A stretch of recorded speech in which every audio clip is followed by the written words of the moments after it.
welcome. Today we're going to be talking about the murder of Elizabeth Short, also known as the Black Dahlia from the 1940s. Just a quick content warning, this can be very graphic to some people. I will not be showing images because I don't believe in spreading gruesome images throughout the internet, but there is some graphic content involved, just so you know. Elizabeth Short was born on July 29, 1924 in Hyde Park, Massachusetts, to Cleo and Phoebe Short. She was the third of 5 daughters that the family would go on to have. After she was born, the family relocated to Portland, Maine for a while and then eventually settled in Medford, Massachusetts, just above Boston. Elizabeth's father, Cleo, did a lot of work in producing mini golf places, and he became pretty wealthy from that. However, in 1929, the stock market crashed and the family lost all of their fortune, which again, at that time, beginning of the Great Depression, going into the war, all these kinds of things were happening.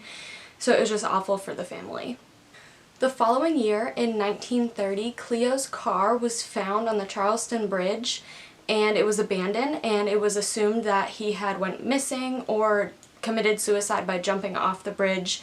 It was never really looked into, and he disappeared and was no longer around for the family. Growing up, Elizabeth was sick all the time. She had asthma and bronchitis and even had to undergo a surgery to remove fluid from her lung at age 15, and I believe she also survived childhood tuberculosis, which is kind of unheard of at the time because medical procedures weren't as advanced as they are now. But Elizabeth missed a lot of school and was falling behind and ended up dropping out of Medford High School her sophomore year. Fast forward to 1942, Elizabeth and her family received a letter from Cleo, her father, stating that he actually was alive and that the financial crisis just kind of scared him, and he ended up fleeing to Vallejo, California. And of course Elizabeth's mother was like, I don't want anything to do with him, you know, I don't want to associate with him, anything like that. However, Elizabeth sent him a letter asking for money, and him thinking all she wanted was money, he sent her $800, except she used that $800 to go out to California to visit him. And once she got there, he, brought her into his home under a few conditions, that she had to live by his rules and that she had to do chores and kind of maintain the home. I can't even begin to imagine what that would be like after 10 years thinking that your father had passed, that he shows up out of the blue and was fine the entire time. I mean, he left when Elizabeth was only about 6 years old, so all throughout her adolescence and teenage years he wasn't there for her, and now all of a sudden here he is and really doesn't want anything to do with her still, and the only reason that he's taking her in California is because that she can do all this housework for him. I just can't even begin to imagine how that would have made her feel. After moving in with Cleo, it wasn't long before Elizabeth and Cleo started to not get along. He disapproved of her lifestyle. She was going out and, hanging out with men in bars and things like that, and wasn't doing the things that she promised in the home, like cooking and cleaning and all that. In January of 1943, Elizabeth ended up moving out of Cleo's home and got a job at Camp Cook, which is now known as Vandenberg Air Force Base, in the Postal Exchange. Elizabeth stayed and worked at Camp Cook for about 9 months and then packed up and moved to Santa Barbara. And it was here in September of 1943 that she was arrested for underage drinking. Upon getting arrested, authorities told her that she should go back home to Medford, Massachusetts because she was underage and didn't have anybody to look after her. Except Elizabeth didn't listen, and instead she went to Florida because, again, warmer climates she found were better for her asthma and bronchitis and all her health issues. During her time in Florida, Elizabeth met Major Matthew Michael Gordon Jr., who proposed to her. Elizabeth was ecstatic. However, he died in a plane crash in August of 1945, just before the end of the war. Elizabeth was heartbroken and then decided to move to Hollywood to pursue her dreams of acting. Back in California and in the months leading up to her death, Elizabeth moved around a lot between hotels, apartments, finding random people that she could stay with who were willing to take her in, and she would only stay for a little while, finding odd jobs to get by before she would pack up and move again.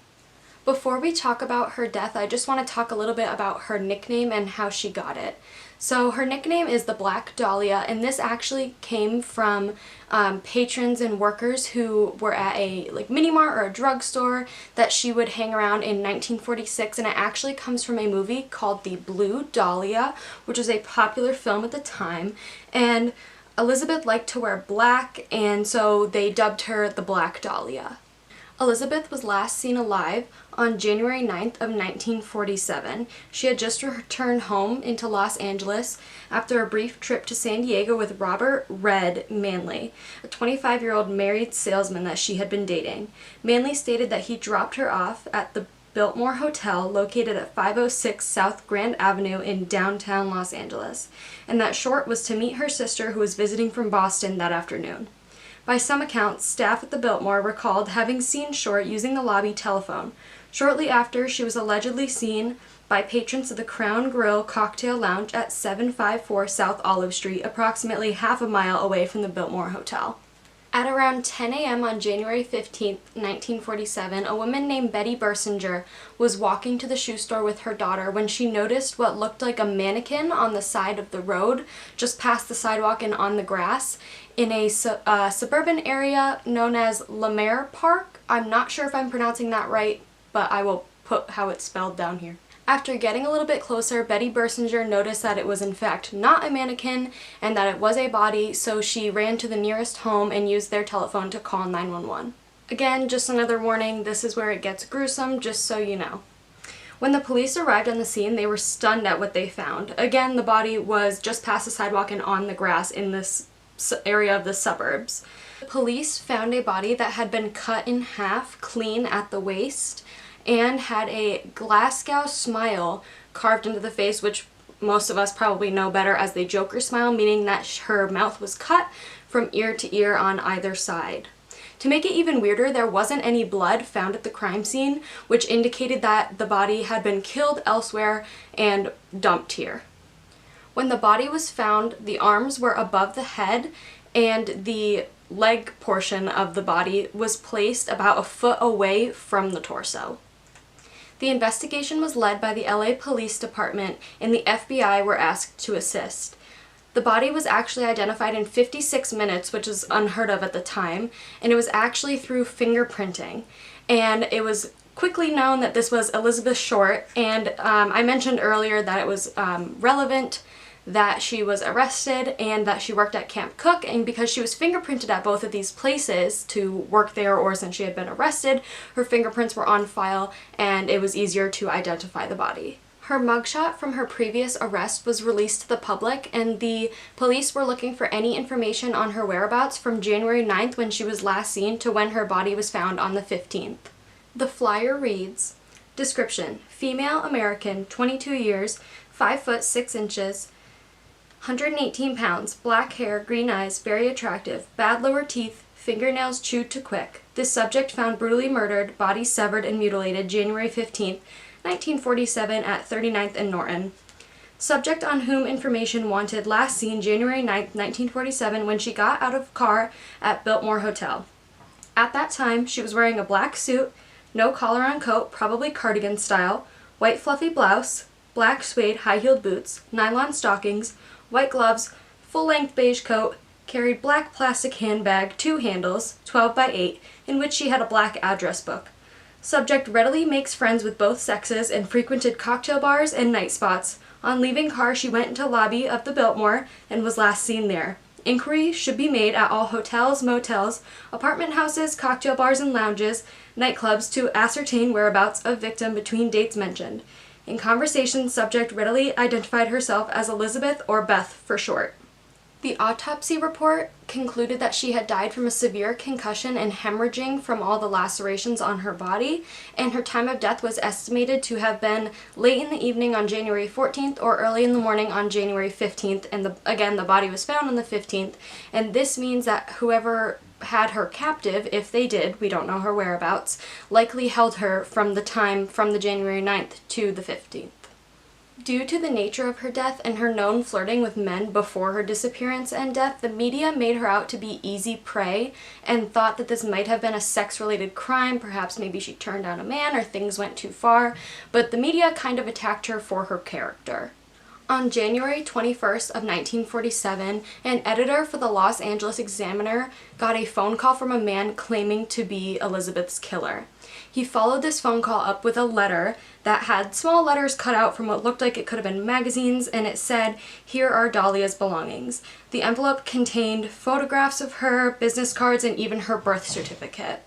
Another package was received that contained a handbag and a shoe proclaimed to have belonged to Elizabeth, but no forensic evidence was able to be pulled off of these belongings.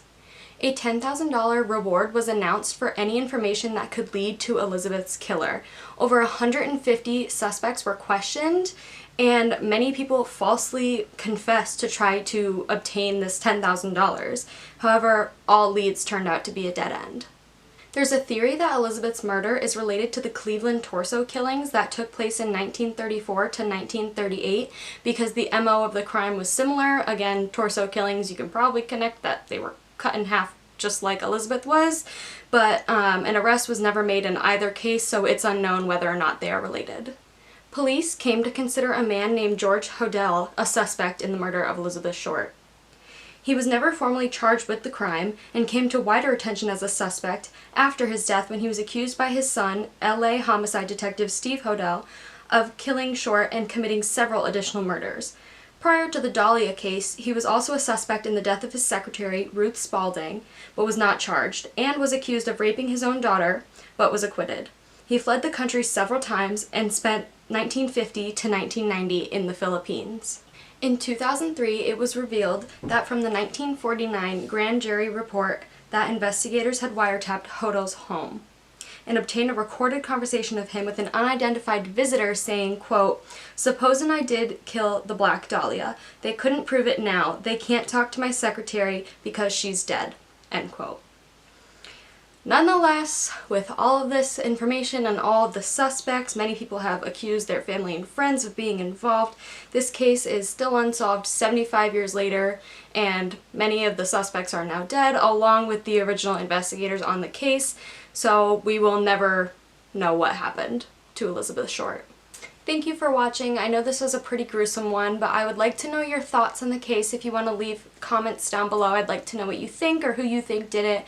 Again, as always, I encourage you to do your own investigating and do your own research, because there are definitely some things that I left out because I didn't want this video to be a million years long.